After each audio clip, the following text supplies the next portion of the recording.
ನಮಸ್ತೆ ಎಲ್ಲರಿಗೂ. ನಾನು ನಿಮ್ಮ ರತ್ನ. ಈ ದಿನ ನಾನು ನಿಮಗೆ ಮಟನ್ ಗ್ರೀನ್ ಚಾಪ್ಸ್ ಹೇಗೆ ಮಾಡೋದು ಅಂತ ತೋರಿಸ್ಕೊಡ್ತೀನಿ. ನಾನಿಲ್ಲಿ 1 kg ಮಟನ್ ತೊಗೊಂಡಿದ್ದೀನಿ. 1 ಇಡಿ ಪುದೀನ, 1 ಇಡಿ ಕೊತ್ತಂಬರಿ, ಒಂದು 10 ಹಸಿಮೆಣಸಿನ್ಕಾಯಿ, ಶುಂಠಿ, ಬೆಳ್ಳುಳ್ಳಿ, ಒಂದು 3 ಈರುಳ್ಳಿ, ಟೊಮೆಟೊ, ಧನಿಯಾ ಪುಡಿ, ಅರಿಶಿನ ಪುಡಿ,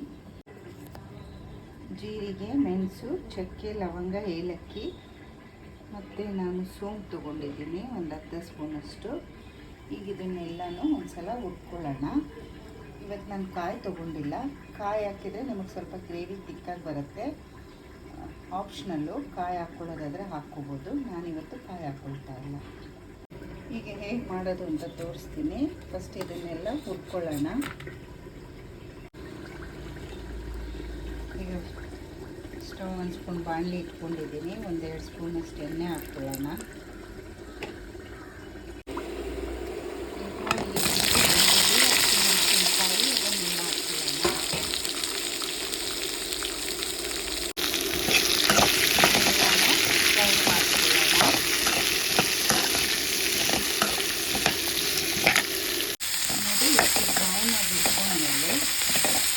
ಸ್ಟವ್ ಆಫ್ ಮಾಡಿಬಿಟ್ಟು ಕೊತ್ತಂಬರಿ ಮತ್ತು ಪುದೀನನ ಒಂದಲ್ಲಿ ಹಾಕ್ಬಿಟ್ಟು ಆ ಬಿಸಿನೇ ಸಾಕು, ಉರಿಯೋಕ್ಕೆ ಹೋಗೋದು ಬೇಡ.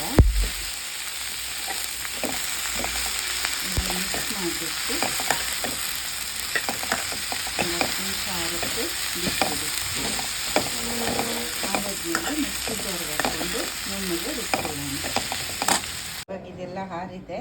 ನಾನು ಇದನ್ನೆಲ್ಲ ಮಿಕ್ಸಿ ಮಾಡ್ಕೊತೀನಿ. ಈಗ 1 ಸ್ಪೂನಷ್ಟು ಧನಿಯಾ, 1/4 ಸ್ಪೂನಷ್ಟು ಅರಿಶಿನ ಹಾಕ್ಕೊಂಡು ನುಣ್ಣಗೆ ರುಬ್ಕೊಳ್ಳೋಣ. ಈಗ ಸ್ಟವ್ ಹಚ್ಕೊಂಡಿದ್ದೀನಿ. ನಾನು ಕುಕ್ಕರ್ ಪ್ಯಾನ್ ಇಟ್ಕೊಂಡಿದ್ದೀನಿ. ಮತ್ತು ಸ್ವಲ್ಪ ಎಣ್ಣೆ ಹಾಕ್ಕೊಳ್ಳೋಣ. ಮಟನ್ ಚಾಪ್ಸ್ ಆಗಿರೋದ್ರಿಂದ ಎಣ್ಣೆ ಸ್ವಲ್ಪ ಕಡಿಮೆನೇ ಇರಲಿ. ಈಗ ಎಣ್ಣೆ ಕಾದ್ಮೇಲೆ ಮಟನ್ ಹಾಕ್ಕೊಳ್ಳೋಣ. ಈಗ ನಾನು 1 kg ಮಟನ್ನ ನೀಟಾಗಿ ತೊಳೆದಿಟ್ಕೊಂಡಿದ್ದೆ. ಈಗ ಮಟನ್ ಹಾಕ್ಕೊತಾ ಇದ್ದೀನಿ. ಈಗ ಇದಕ್ಕೆ ಒಂದು ಸ್ವಲ್ಪ ಅರಿಶಿನ,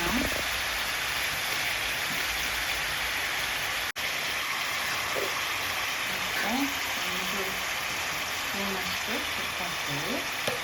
ಹೀಗೆಲ್ಲ ನೀಟಾಗಿ ತಿರುಗ್ಕೊಂಡಿದ್ದೀನಿ. ಸ್ವಲ್ಪ ಇದೆಲ್ಲ ನೀರನ್ನ ಬಿಟ್ಕೊಳ್ಳಿ. ಈಗ ನೋಡಿ ಮಟನಿಗೆ ಚೆನ್ನಾಗಿ ನೀರು ಬಿಟ್ಕೊಳ್ತಾ ಇದೆ. ಇವಾಗ ನಾವು ರುಬ್ಕೊಂಡಿದ್ದೀವಲ್ಲ ಈ ಮಸಾಲೆನ ಹಾಕ್ಕೊಳ್ಳೋಣ. ರುಬ್ಬಿರೋ ಮಸಾಲೆ ಎಲ್ಲ ಹಾಕ್ಕೊಂಡು ಒಂದ್ಸಲ ಈಗೆಲ್ಲ ತಿರುಗ್ಕೊಂಡ್ಬಿಡೋಣ. ಮತ್ತು ಮಿಕ್ಸಿದ್ರಲ್ಲಿ ಸ್ವಲ್ಪ ನೀರು ಹಾಕ್ಕೊತಿದ್ದೀನಿ ನಾನು. ಎಲ್ಲನೂ ಚೆನ್ನಾಗಿ ಮಿಕ್ಸ್ ಮಾಡಿ ಮುಚ್ಚಿಬಿಡೋಣ. ಒಂದು 5 ವಿಷಲ್ ಮಾಡ್ಕೊಳ್ಳಿ.